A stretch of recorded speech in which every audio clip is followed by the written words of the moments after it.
సుబ్రహ్మణ్య షష్ఠి ప్రాముఖ్యత. సుబ్రహ్మణ్య షష్ఠి యొక్క పవిత్రమైన ఆచారం తారకాసురుడు అనే రాక్షసుని చంపాలనే ఉద్దేశంతో జన్మించిన శివుని కుమారుడైన కార్తికేయకు అంకితం చేయబడింది. ఈ రోజున సుబ్రహ్మణ్య స్వామిని 5 తలల పాము రూపంలో పూజిస్తారు. ఈ రోజున సుబ్రహ్మణ్య స్వామిని ఆరాధించిన వారికి సర్పదోషం నుండి విముక్తి లభిస్తుందని ప్రజల నమ్మకం. హిందూ పురాణాల ప్రకారం సుబ్రహ్మణ్య భగవానుడు దేవుని సైన్యానికి జనరల్ మరియు అన్ని దేవతల కంటే పదునైన వాడని కూడా పిలుస్తారు.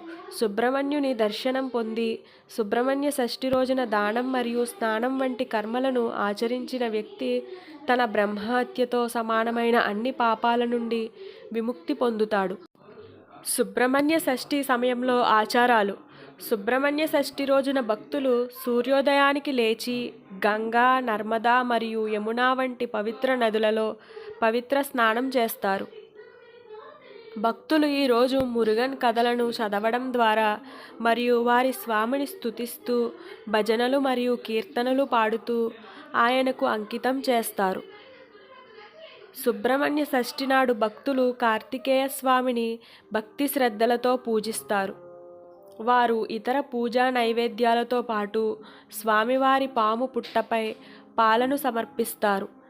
ఈ రోజున పాలను నైవేద్యంగా సమర్పించడం వలన ఏదైనా సర్పదోష నుండి ఉపశమనం లభిస్తుంది.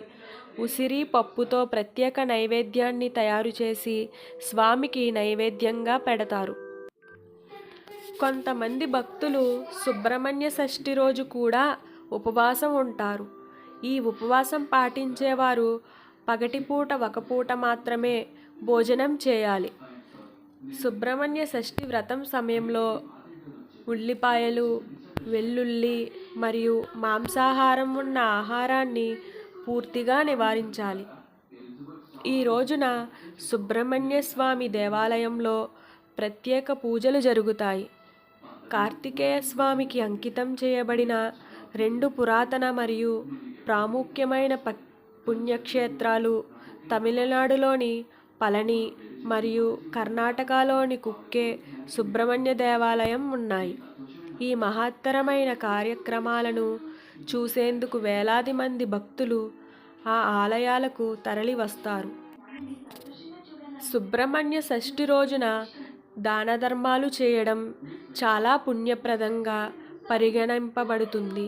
ఈ రోజున పేదలకు, నిరుపేదలకు బట్టలు, ఆహారం మరియు ఇతర నిత్యావసరాలను దానం చేయడం మంచి చర్య. సుబ్రహ్మణ్య షష్ఠి పూజా విధానం. సుబ్రహ్మణ్య షష్ఠి నాడు భక్తులు ఉదయాన్నే స్నానం చేసి ఇంట్లో పూజా మందిరాన్ని శుభ్రం చేసుకొని నిత్య పూజాధికాలు పూర్తి చేసుకోవాలి. పూజ గదిలో భాగంగా సుబ్రహ్మణ్య అష్టకం, భుజంగ స్తోత్రం విధిగా పఠించాలి. ఈ రోజంతా ఉపవాసం ఉండాలి. స్వామికి చలిమిడి, చిమ్మిలి, కొబ్బరికాయ, అరటిపళ్ళు నైవేద్యంగా సమర్పించాలి.